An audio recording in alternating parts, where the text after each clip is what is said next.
प्रिय श्रोताओं, सुखदेव जी कहते हैं भगवान 84 कोस के पर्वत से नीचे कूदे हैं और अपनी द्वारका में आ जाते हैं। बड़े प्रेम से राज करते हैं। बलराम जी का विवाह रेवती के साथ हुआ, कन्हैया का रुक्मिणी के साथ हो जाता है। भगवान रुक्मिणी का हरण करके राजाओं की सभा से ले आते हैं। सुखदेव जी की बात को सुना राजा परीक्षित ने कहा, महाराज ये बात हमारी समझ में नहीं आई, भगवान को धर्म की बात करनी चाहिए। वह क्या राजाओं के बीच से हरण किया रुक्मिणी का? ये तो असुरवर्ती है। भगवान ने ऐसा क्यों किया? आप कृपा करके बताइए। सुखदेव जी के भगवान तो भाव के अधीन है। रुक्मिणी ने प्रेम पत्र लिखा और उसके अंदर लिखा यही था कि राजाओं के बीच से उठा करके ले जाना। अब हम आपको प्रिय श्रोताओं रुक्मिणी के विवाह की कथा सुनाते हैं, बड़े ध्यान से सुनना। विदर्भ देश के अधिपति थे भीष्मक। उनके 5 पुत्र थे, एक पुत्री थी और पुत्री का नाम था रुक्मिणी। रुक्मिणी ने बचपन में ही कृष्ण की लीलाओं को सुन रखा था। मन में दृढ़ निश्चय कर लिया था कि विवाह करूं तो कन्हैया से। लेकिन रुक्मिणी का भाई रुक्मी अपनी बहन की सगाई शिशुपाल से करता है। रुक्मिणी को चिंता होती है। एक ब्राह्मण को संदेश देकर के चुपके के द्वारका भेजा। ब्राह्मण ने संदेश भगवान को सुनाया, ब्राह्मण को ऊंचे आसन पर बैठाया। संदेश में लिखा है, आप तो श्याम सुंदर घटकर की जानने वाले हो, मैंने आपको पति माना है। आप मुझे उठा करके राजाओं की सभा से ले जाना। कहीं ऐसा ना हो सिंह का भाग शिकार ले जाए। हमारे यहाँ की रीति है कि कन्या की शादी होने से पहले देवी की पूजा करनी आती है। मैं आपको वहीं मिलूंगी, वहीं मिलूंगी। बड़ी यात्रा भी निकलेगी, आप मुझे वहीं से ले जाना, क्योंकि मैं आपको समर्पित हो चुकी हूँ। भगवान ने भक्ति पत्र सुना कि रुक्मिणी हमें चाहती हैं, हम उससे चाहते हैं। कल नहीं चलते हैं, आज ही इसी वक्त तुरंत चलते हैं। भगवान ने अपने सारथी से कहा, सारथी रथ निकालो। रथ निकाला, ब्राह्मण को बैठाया, भगवान बैठ जाते हैं, जाने लगे।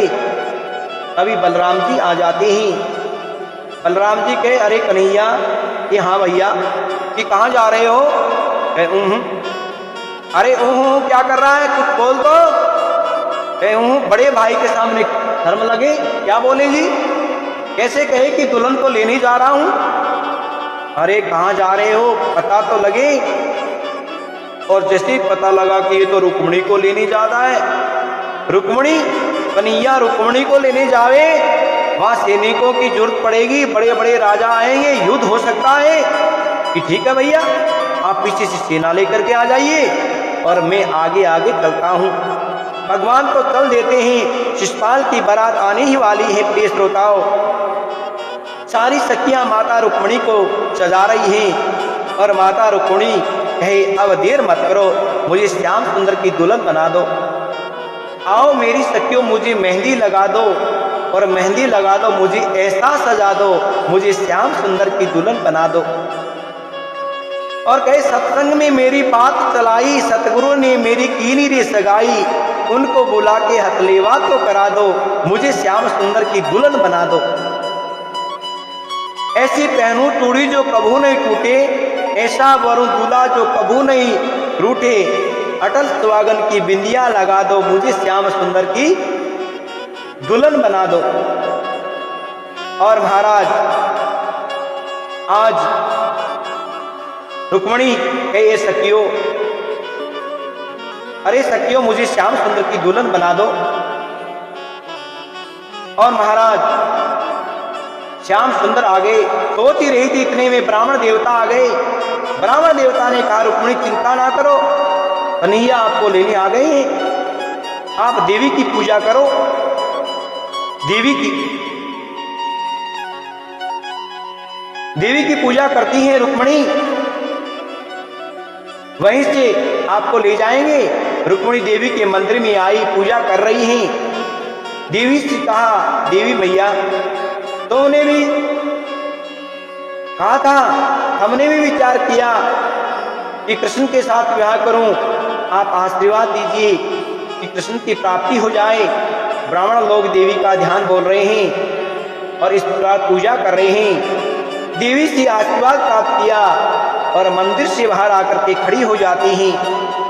रुक्मिणी देखते ही देखते श्याम सुंदर नहीं आए, रुक्मिणी देख रही है और इतने में भगवान रथ पर बैठ करके बड़ी तेजी से आ रहे हैं। सभी सैनिक भगवान की ओर देखने लगे।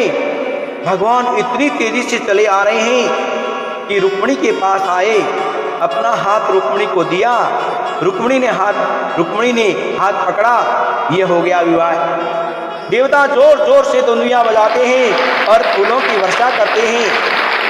इस प्रकार रुक्मिणी को ले गए। सैनिक पकड़ने दौड़े तो भगवान ने उन्हें मार मार करके भगा दिया और शिशुपाल को पता लगा तो बड़ा दुखी हो गया।